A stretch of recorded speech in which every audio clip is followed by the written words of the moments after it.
Hi to all. AP EDC 2025కి సంబంధించి ఎవరైతే జూన్ 5న ఎగ్జామ్ రాస్తారో వాళ్ళందరికీ కూడా ఆన్సర్ కీ అనేది రిలీజ్ చేసుకోవడం జరిగింది. సో ఎలా చెక్ చేసుకోవాలని చూసుకుంటే మన వెబ్సైట్లోకి వస్తే మనకి ఇక్కడ క్లియర్గా అర్థమవుతుంది అనమాట. సో మీకు దీనికి లింక్ అనేది నేను డిస్క్రిప్షన్లో ప్రొవైడ్ చేస్తాను, లేదనుకుంటే మీరు మీ క్రోమ్ బ్రౌజర్ నుంచి అయినా కానీ చూడొచ్చు. సో ఒకసారి వెబ్సైట్లోకి వచ్చిన తర్వాత చూడండి, మనకు ఫస్ట్లో అయితే కీ అబ్జెక్షన్స్ అయితే ఇచ్చారు, తర్వాత రెస్పాన్స్ షీట్స్ ఇచ్చారు, తర్వాత master question papers with preliminary keys అనేది ఇచ్చారనమాట. సో మీరు ఇక్కడ క్లిక్ చేసి మీరు మీ పేపర్ ఏదైతే ఉందో దానికి సంబంధించినటువంటి master question paper with preliminary key అనేది చూసుకోవచ్చు. సో దీంట్లో ఏంటంటే మీరు మీ క్వశ్చన్కి ఆన్సర్ అనేది ఇక్కడ డిస్ప్లే అవుతుంది. సో మీరు అటెంప్ట్ చేసిన క్వశ్చన్ పేపర్కి ఆన్సర్స్ మీరు పెట్టిన ఆన్సర్స్ కరెక్టా కాదని ఇక్కడ చెక్ చేసుకోవచ్చు రెస్పాన్స్ షీట్ మీద క్లిక్ చేసి.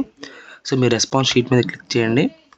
ఇక్కడ క్లిక్ చేసినట్టయితే మీకు రిజిస్ట్రేషన్ నెంబర్ అట్లా దాంతోపాటు ఈడీసెట్ హాల్ టికెట్ నెంబర్ ఎంటర్ చేసి గెట్ కీ డీటెయిల్స్ మీద కనుక క్లిక్ చేసినట్లయితే మీరు అటెంప్ట్ చేసినటువంటి ఆన్సర్ కీ అనేది వస్తుంది. సో మీరు దాంట్లో చెక్ చేసుకోండి, మీరు ఎన్ని బిట్స్ అనేవి రైట్ పెట్టారో అని చెక్ చేసుకోండి. ఒకవేళ మీకు కనుక మీరు అటెంప్ట్ చేసిన క్వశ్చన్కి ఆన్సర్ అనేది కరెక్ట్గా ఇచ్చిన, మీరు ఆన్సర్ అనేది కరెక్ట్గా అటెంప్ట్ చేసి దాన్ని మీకు రాంగ్ ఆన్సర్గా కన్సిడర్ చేసినట్లయితే మీరు అబ్జెక్షన్స్ అయితే రైజ్ చేయొచ్చు. దానికి సంబంధించినటువంటిది కీ అబ్జెక్షన్స్ అనేవి కూడా మనకి ఇక్కడ ఇచ్చారనమాట. సో దీని మీద క్లిక్ చేసి మీరైతే మీ రిజిస్ట్రేషన్ నెంబర్ అట్లా ఈడీసెట్ హాల్ టికెట్ నెంబర్ తర్వాత మొబైల్ నెంబర్ ఎంటర్ చేసి డీటెయిల్స్ మీద క్లిక్ చేసి తర్వాత మీకు ఏ క్వశ్చన్ మీద అయితే రాంగ్ అని ఇచ్చారో దాని మీద మీరు అబ్జెక్షన్ రైజ్ చేయండి.